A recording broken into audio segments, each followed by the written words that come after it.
Mahmal ovozim qalblara ormashar.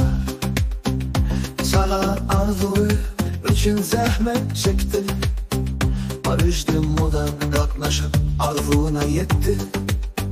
Shu qashqqa bilezik avray getirdi. Mahmal ovozim qalblara yetti. Sunmat ve tehlikecilikte üstünlükle sagalık arzulun hasıl etti. İlkinci sahnada tolgunşum belen, güzel sözler bilen sazlar dolup geçti.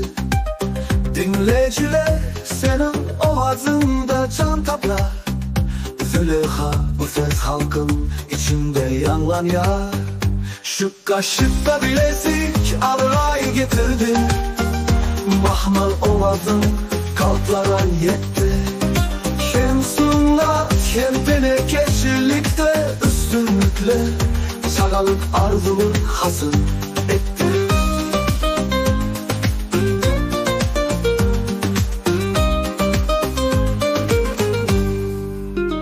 Başkalan bilinsin mehirli yol tuttu.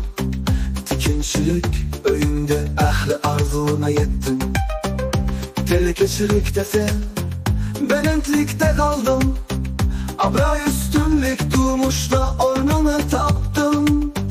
Şu kaşıkta bilezik abray getirdi. Mahmal ovazın kalplara yetti. Hem sunlat hem tenekecilikte üstünlükle sagalık arzulun hasıl etti.